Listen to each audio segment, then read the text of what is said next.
The laughter didn't explode all at once. It spread slowly, like a crack running through glass. It started with a smirk from the back of the classroom.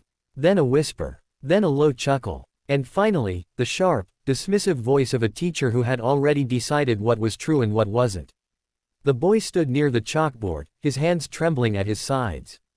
His name was Marcus. He was 11 years old, small for his age, with deep brown skin and wide, steady eyes that carried more silence than most adults ever learned to hold. He wore a faded red hoodie 2 sizes too big, sleeves pushed up over thin wrists, and black sneakers with frayed laces that had been knotted so many times they no longer untied properly. The assignment had been simple. Stand up. Tell the class what your parents do for a living. When it was his turn, Marcus had swallowed once and said, in a voice barely above a whisper, that his father was a 4-star general in the United States Army. The room reacted like it had heard a joke. If you believe every story hides a lesson waiting to be uncovered, take a moment right now to like, comment, share, and subscribe to Humanity Stories. Because sometimes the quietest stories are the ones that change us the most. Mrs. Davenport had crossed her arms tightly over her navy blazer.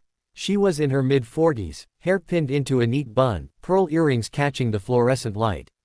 She prided herself on discipline and structure. She had taught for 20 years and believed she could read a child within minutes. She looked at Marcus and saw worn-out shoes. She saw a boy who stayed quiet during lunch and brought the same peanut butter sandwich every day. She saw a mother who worked late shifts and rarely attended school events.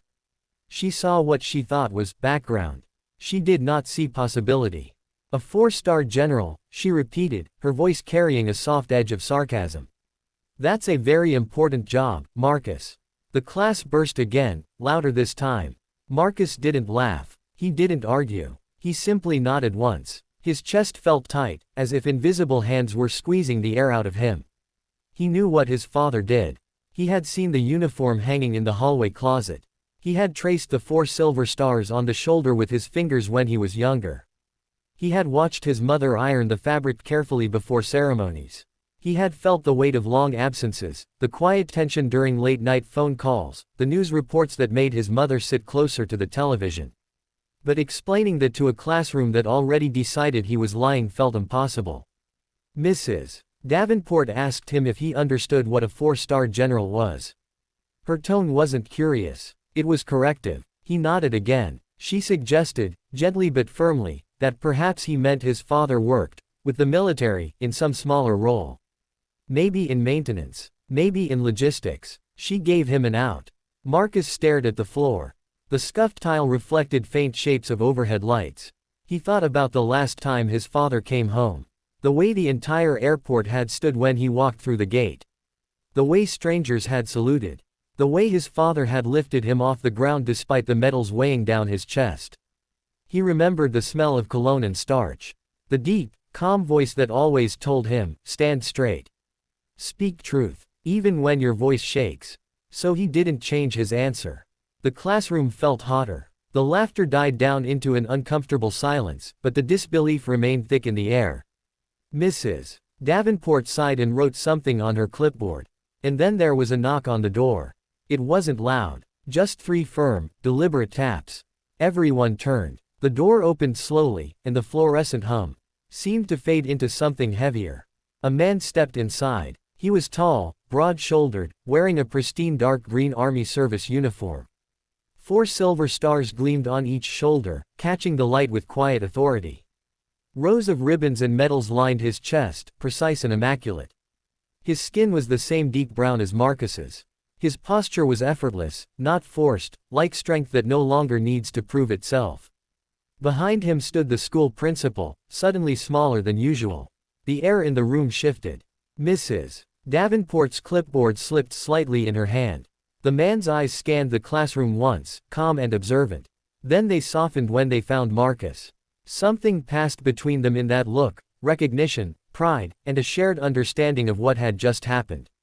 Marcus felt his throat tighten again, but this time not from humiliation.